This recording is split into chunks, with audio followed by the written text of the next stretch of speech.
Hello and welcome to this video where eventually we're going to calculate the speed of sound in air. And to do that we need a small cylinder. You could also use a small measuring cylinder or a straw for this, but I'm going to use the lid off a ballpoint pen. You need a smartphone with the app Firefox installed, and I'll put the link in the down below for that. So once you've got Firefox installed, you have to open up what's called the audio spectrum function. And I find it best if you create a timed run, which you'll find by pressing the three dots to the top right. Check do a timed run, and then do a start delay of 1 second and an experiment duration of 1 second. Now the tricky thing here is getting a sound out of your pen lid. Now the thing you have to remember is, in order to make this a closed pipe, open at one end and close the other end, you have to put your finger on the bottom of the pipe.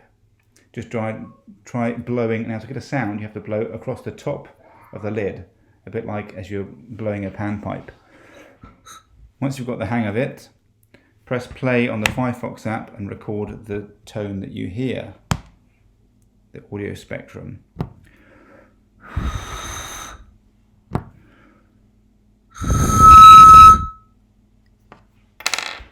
Okay, you should be able to see some peaks on the audio spectrum. If you can't see any peaks, then repeat your blowing until you see some peaks.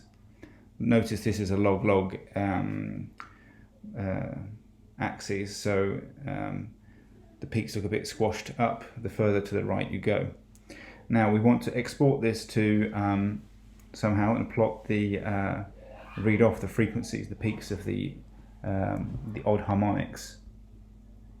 So I'm going to export this data to Excel and then do the rest of the analysis on my computer, doing a screen recording. So I'll see you in a second. The first thing I want to do is open the file and select all the data of the frequencies and the absolute amplitudes. Copy that. Now I'm going to open this and plot this in Graphical Analysis, which is a free graphing program from Vernier. What you need to do is, in Graphical Analysis, do manual entry and paste in your values in the XY column here. Now in order to see the peaks better, click on graph options, see both points and lines, reduce the x-axis range to about 10,000 Hertz, and then you can see clearly this is the frequency of the first harmonic. If I just change the scale down here, this is the frequency of the third harmonic, this is the frequency of the fifth harmonic, and this is the frequency of the seventh harmonic. So what I'm going to do is I'm going to make a separate table of n, the number of the harmonic, and its frequency, Fn in Hertz.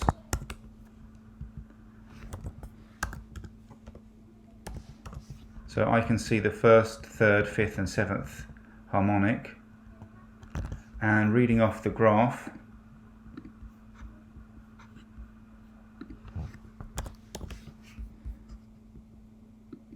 clicking on the graph, I get the reading of the frequency of the first harmonic down here, 1312 Hertz.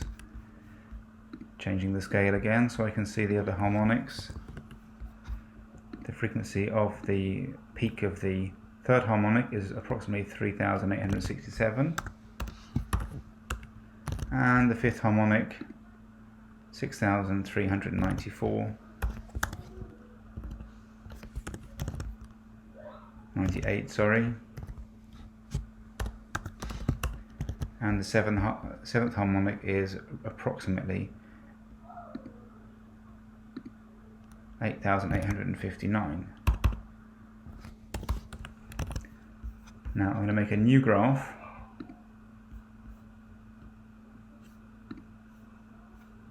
again a manual entry, where I plot the number of the harmonic n against Fn this time.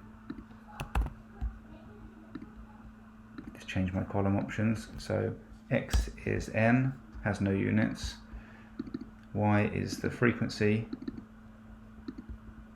of the nth harmonic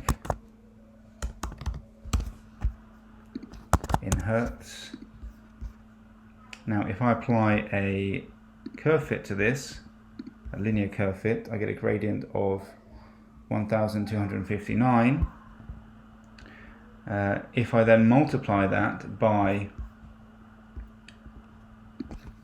take up my calculator now, because the gradient of this line of the nth harmonic against n equals the speed of sound divided by 4 times the length. If I multiply this gradient by 4 times the length, I should get the speed of sound in air. If I take my gradient, 1259 times by 4 times by the length, which I have to measure using a ruler, the length of my little pen cap, it was 6.8 centimeters, which is 0.068 meters. I get a speed of sound in air of 342 meters per second, which is not bad considering this is just a simple experiment. This is the theory behind the standing waves in a pipe closed at one end.